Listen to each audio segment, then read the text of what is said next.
Every year in the United States alone, 2,077,000 couples make a legal and spiritual decision to spend the rest of their lives together and not to have sex with anyone else, ever. He buys a ring, she buys a dress. They go shopping for all sorts of things. She takes him to Arthur Murray for ballroom dancing lessons. And the big day comes, and they'll stand before God and family and some guy her dad once did business with, and they'll vow that nothing, not abject poverty, not life-threatening illness, not complete and utter misery will ever put the tiniest damper on their eternal love and devotion. These optimistic young bastards promise to honor and cherish each other through hot flashes and midlife crises and a cumulative 50-pound weight gain until that far-off day when one of them is finally able to rest in peace. You know, because they can't hear the snoring anymore. And then they'll get stupid drunk and smash cake in each other's faces and do the Macarena, and we'll be there, showering them with towels and toasters and drinking their free booze and throwing birdseed at them every single time, even though we know, statistically, half of them will be divorced within a decade. Yeah. Of course, the other half won't, right? They'll keep forgetting anniversaries and arguing about where to spend holidays and debating which way the toilet paper should come off of the roll. And some of them will even still be enjoying each other's company when neither of them can chew solid food anymore. And researchers want to know why. I mean, look, it doesn't take a double-blind, placebo-controlled study to figure out what makes a marriage not work, right? Disrespect, boredom, too much time on Facebook, having sex with other people. But you can have the exact opposite of all of those things: respect, excitement, a broken internet connection, mind-numbing monogamy. And the thing still can go to hell in a handbasket.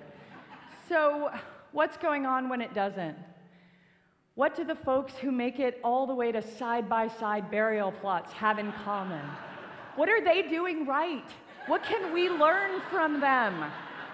And if you're still happily sleeping solo, why should you stop what you're doing and make it your life's work to find that one special person that you can annoy for the rest of your life? Well, researchers spend billions of your tax dollars trying to figure that out. They stalk blissful couples, and they study their every move and mannerism, and they try to pinpoint what it is that sets them apart from their miserable neighbors and friends. And it turns out the success stories share a few similarities, actually beyond they don't have sex with other people. For instance, in the happiest marriages, the wife is thinner and better looking than the husband. It's obvious this leads, right? It's obvious that this leads to marital bliss because women, we care a great deal about being thin and good looking, whereas men mostly care about sex. Ideally, with women who are thinner and better looking than they are. The beauty of this research, though, is that no one is suggesting that women have to be thin to be happy. We just have to be thinner than our partners. So instead of all that laborious dieting and exercising, we just need to wait for them to get fat.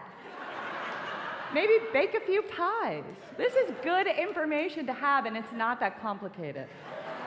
Research also suggests that the happiest couples are the ones that focus on the positives, right?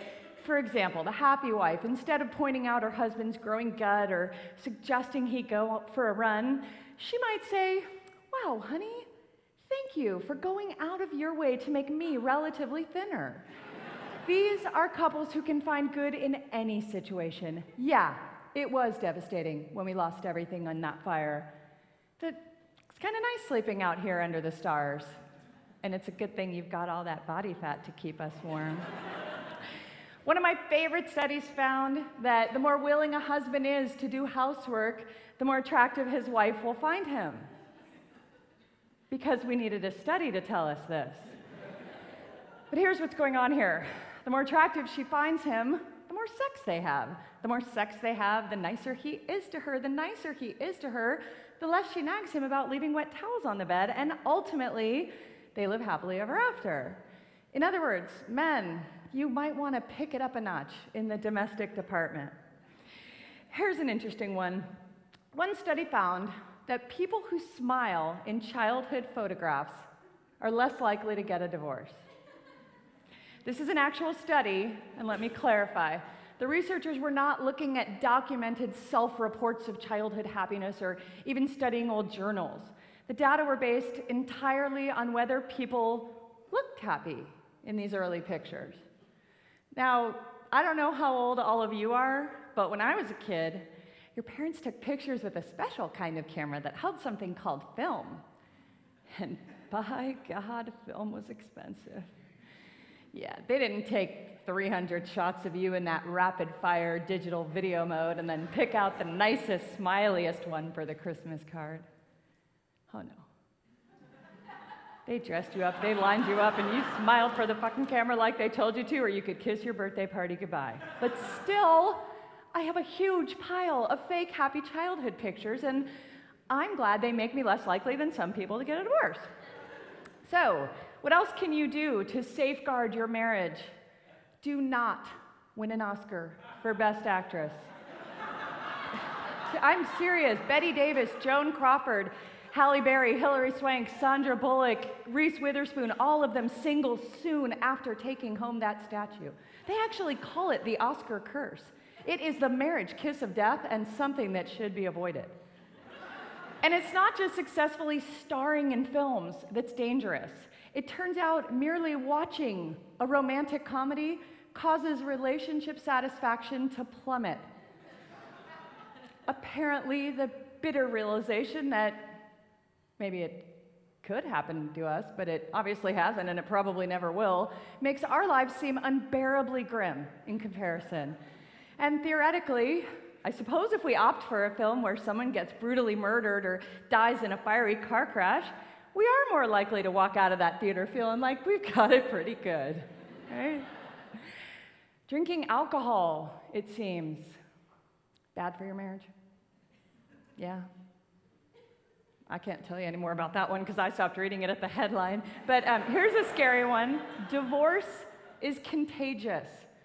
That's right. When you have a close couple friend split up, it increases your chances of getting a divorce by 75%. Now, I have to say I don't get this one at all. My husband and I have watched quite a few friends divide their assets and then struggle with being our age and single in an age of sexting and Viagra and eHarmony, and I'm thinking they've done more for my marriage than a lifetime of therapy ever could. So now, you may be wondering, why does anyone get married ever? Well, the US federal government counts more than 1,000 legal benefits to being someone's spouse. A list that includes visitation rights in jail, but hopefully you'll never need that one.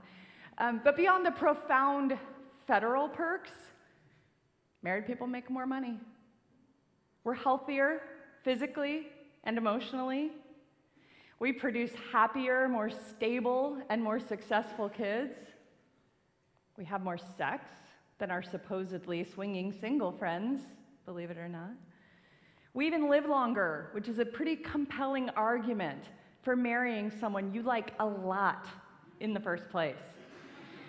Now, if you're not currently experiencing the joy of the joint tax return, I can't tell you how to find a chore-loving person of the approximately ideal size and attractiveness who prefers horror movies and doesn't have a lot of friends hovering on the brink of divorce.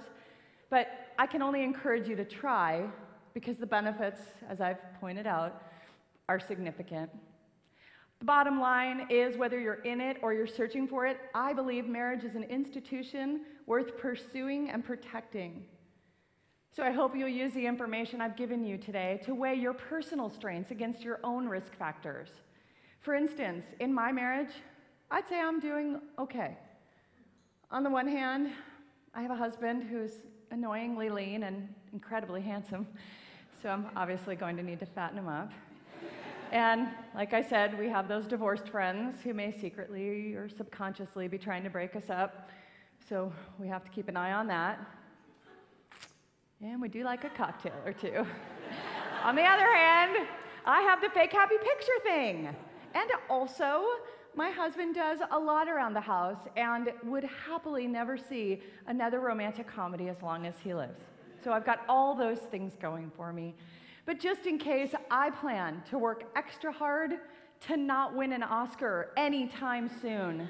And for the good of your relationships, I would encourage you to do the same. I'll see you at the bar.